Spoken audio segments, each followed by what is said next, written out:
What's up, y'all? It's TruthTiger, and today I'm going to talk about technology being sorcery. Technology is sorcery or witchcraft. This is something I was thinking about last night, especially with modern information technology that nobody really has any idea how it really works. When it comes to computers, people with PhDs and people who've been studying computers their whole life, they cannot really explain to you how a computer works. You might get some little explanations here and there, but they couldn't really tell you. And the thing about computers is, in order for a computer to work, on some level it has to access higher dimensional abilities.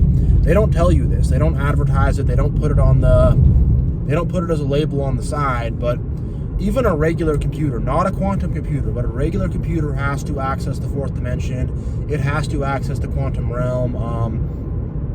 Inside a regular computer, hundreds of millions of electrons are being moved around. Those electrons need to separate from atoms, and they have to move in and out of position somehow. How does that happen? It has to happen using quantum mechanics, i.e. the fourth dimension. So if you're using the fourth dimension, the unseen realm, the spiritual realm, the higher realm, whatever you want to call it. I mean, all realms are spiritual. This realm too, but if you have to go into the higher realm, what are you really doing? You're doing witchcraft. You're doing sorcery. You are. I mean, that's probably one of the definitions of witchcraft or sorcery, is to reach in the higher realms beyond and do crazy stuff. If you had some guy back in the day in ancient Egypt or something, and he had some magic wand that shot electricity, you'd say that guy's a sorcerer. You would, because he is. And we have sorcery right now that is running our machines, running our devices, and they really run inexplicably. You know, I said this in my last video yesterday, but I could tell you how a car engine works. I could, and if I studied it, I could tell you in very, very deep detail. You know, but in terms of the computer, nobody really knows how this works. It's a black box. Even people who work on them and invented them and stuff, they can't tell you how these things work. It's because it is witchcraft and sorcery. And people are going to say I'm crazy and weird for saying this, but the truth is it is. And in order for it to be witchcraft and sorcery, there need to be sorcerers and witches and warlocks who operate this stuff. Who are they? Who are they? Well, they are the people who invented this, and they are the global elites. They are the people who are in power over our society. Our society is run by Luciferians and Satanists. I know it's crazy. I never would have believed this stuff a few years ago, but I learned about this stuff, and there's very, very compelling evidence of this. I'll get to that in a bit, but yeah, I mean, I want to talk about the Technosorcerers. You know, someone left a really good comment in my comment section last night on my previous video about technology running amok, and she wrote that the first, someone just kind of going. I thought they were waiting for me. I don't know.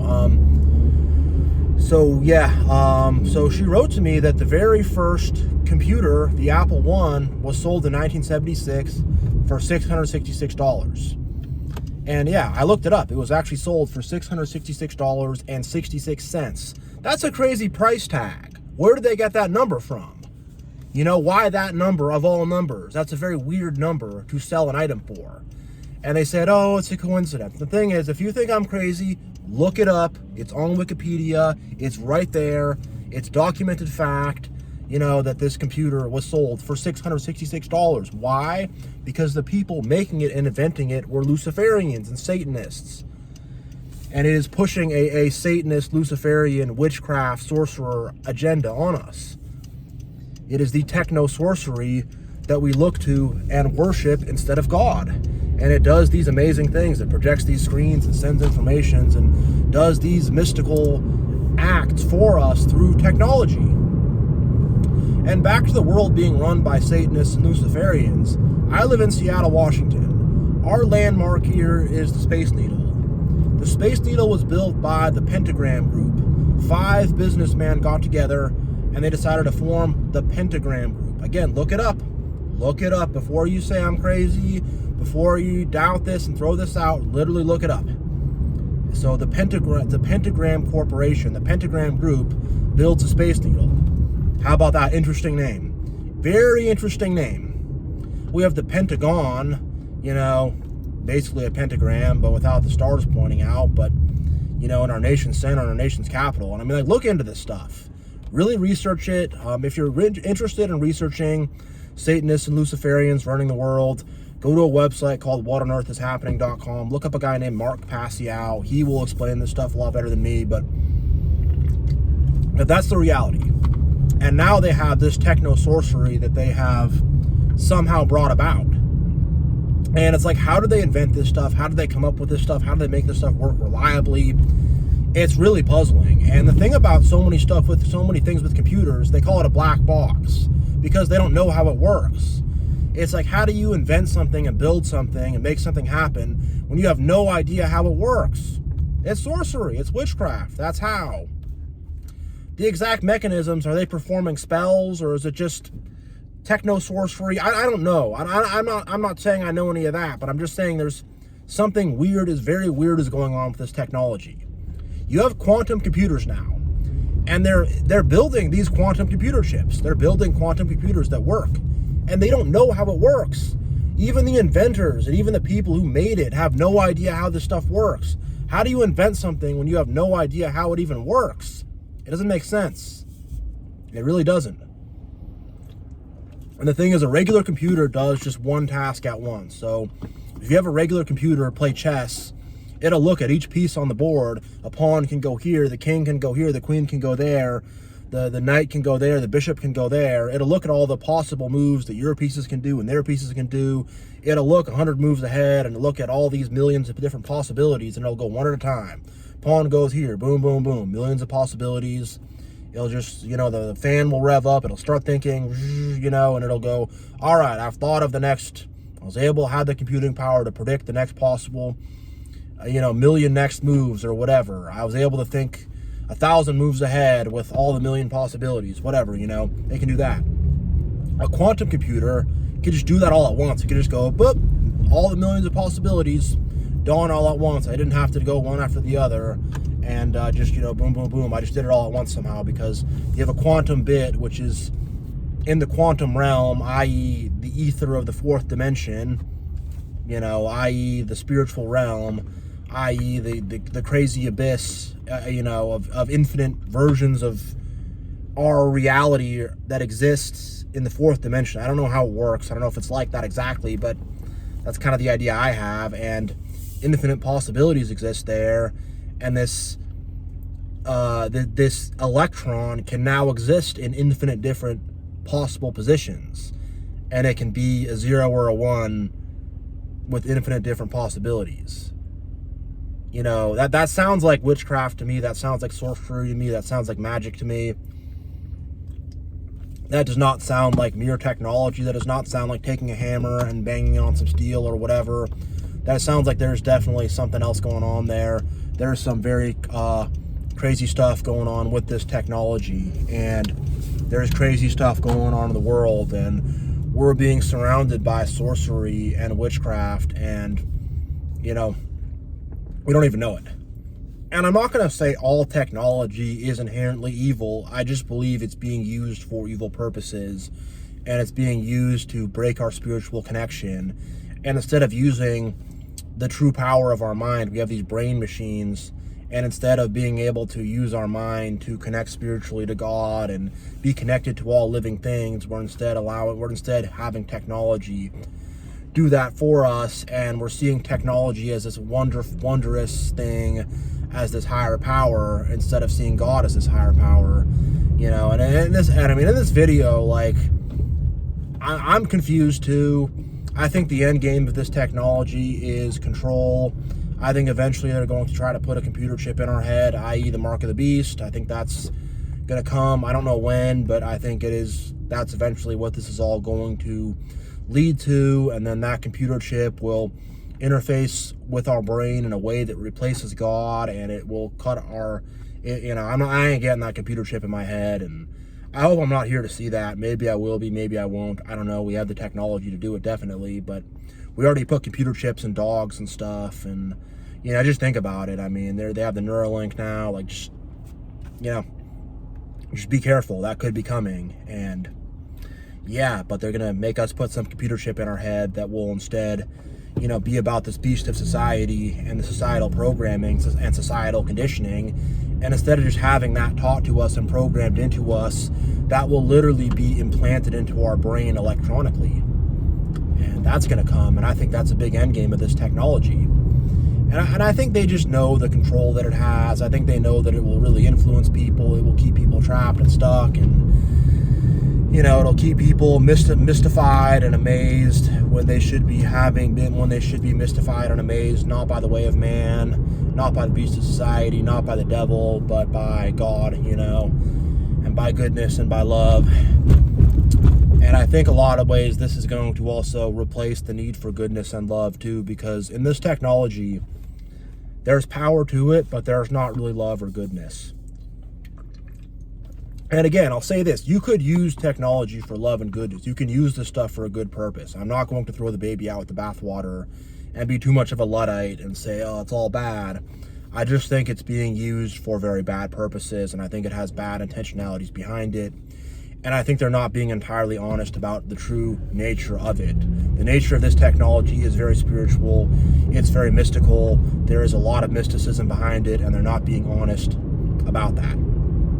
They're really not. And when you look at it, it's not about love and kindness. It's not about truth. It's just about giving man more power. It's on its face, they say it'll connect people better, but people are more disconnected than ever with this technology. And people are more divided than ever, and people are becoming more and more egotistical and more disconnected from their communities. Families are becoming more messed up. Society's becoming more messed up. And people are just plugging into the virtual world to escape. And now they force you to be in the virtual world. You have to be online now. You have to be online to do your banking. You have to be online to whatever, pay your taxes. I mean, you really can't do anything offline anymore either. So now it's a requirement to be plugged in, if you will. And if you're not plugged in, you can't participate in society. And that's what we're going through right now. That's what's going on with it. And it's unfortunate, but it is what it is. And I think that's something we got to really we got to see through, we got to see past, and just be more aware of, because there was a time in my life where on some level I worshiped the technology. I thought it was so amazing. I thought it was so cool. I thought it was just, so much progress, so much invention, so much AI, whatever. And now I'm realizing that, there's much bigger things and much better things and much more important things than technology. And it's not something we should put above us as a godlike thing. It's not something we should look to and say, oh, wow, that's going to take care of us. That's going to provide for us. That's going to guide us and lead us. No, this technology, it's not our father. It's not our heavenly father. It's not. It's just human inventions of our own ego. And when we worship this technology, we really worship our own ego. I remembered something. One other black box in computers is neural networks. Neural networks is a type of AI that seeks to emulate the human brain. And it's one of those things where somehow it got invented, somehow we have it. I could set up a neural network right now at home. I could sit down for a few hours and do it. It's actually not as difficult as you might think. I mean, you need to know some stuff about computers, but it's not insanely difficult. To get a good one to work right is pretty hard, but just to set one up is not that hard. But these neural networks, it's a black box. No one knows how it works. Nobody. Where do we get it from? Did people do some weird ritual and, some demon gave people forbidden knowledge? Where did this come from? Really? And I mean, speaking of forbidden knowledge, I forgot to say this, I wanted to, but Apple computers. Eve ate the apple, then shared it with Adam, and they both consumed forbidden knowledge. Knowledge they weren't supposed to have. And I think this technology we have, it's kind of a forbidden knowledge that we're not really maybe supposed to have as humans. Or maybe we're supposed to be using it a lot more responsibly, and we're not just let it run amok and not just go crazy on it for profit and for carnal pleasure and to just keep ourselves distracted and whatever. I think maybe that forbidden knowledge needs to be handled very carefully. But the serpent has tempted us, and the Apple, I can't unsee it. Apple computers, $666 for the Apple One. I mean, it's like, holy God, like these people are throwing satanic symbolism just in our face. They're just throwing it in our face and laughing. And then they'll go, oh, it doesn't really mean that. It's just a number. Yeah, you're being superstitious. You're being silly. You're being crazy. You're being weird. And we go, oh, yeah, it's nothing. It's not nothing. Everything means something. Detectives do not believe in coincidences. If a detective was investigating a case and saw that, he would say, boom, why is that number pattern there? That doesn't fit. Why would they choose to price it like that? And then look at the apple. The apple of Eve, the apple of forbidden knowledge that we're having. And, we're building a modern day Babylon with this forbidden knowledge, with this forbidden technology that we are not using properly. We're not. And it's having devastating effects on us, on our mind, on our attention span. And, I really think if they studied it more, have you heard about the iPad kids, these Gen Alpha kids who are, growing up now, and they're giving these kids iPads at early ages, and they're watching this, this skibbity toilet thing or something like that, and they're finding their kids are nonverbal, their kids' brains are totally messed up, their development's messed up. And there's another show, it's called Coco Melon or something, and these parents are saying, man, I let my kid watch this iPad show, and now they can't speak right, they can't socialize right. It fried the brains of these kids. And it's like, what is going on? What the heck is freaking going on with this stuff? There's something evil and sinister underneath the surface of this stuff. It's not there to save humanity like they think. Technology will not save humanity. And the thing about the way of man and man's ego thinks that, humanity's ego thinks that we're going to build a machine to solve our problems. We're going to build something to solve our problems. We're going to work the land really hard, and that's going to solve our problems. You have to love your fellow. Love God and love your fellow. Be spiritually connected to God, your higher power. He'll put love in your heart, and then use that love to give to your fellow. And you'll be loving your fellow and loving God, and that will fix everything. That will save humanity. If we could love our fellow and all work together and be a good community and be friends to one another and respect each other, and we could, give reverence to the ultimate big dog above us, God, and we could let him guide us and let him, guide us in our minds and in our hearts. But we don't want to do that. So we're like, oh, we're going to build a new thing. We're going to invent a new thing. And I really think these people did some type of weird ceremonies or something to get forbidden knowledge from some demon or something. I don't think this stuff was just invented just like people sitting down going, I wonder what happens if I try this. I think these people did some kind of rituals or something. I can't prove that. I don't know that for certain, but my intuitions are telling me that it's fugazi, it's weird. It was not just research that they did, but there was some kind of seance or some kind of something they did to get this knowledge, i.e.,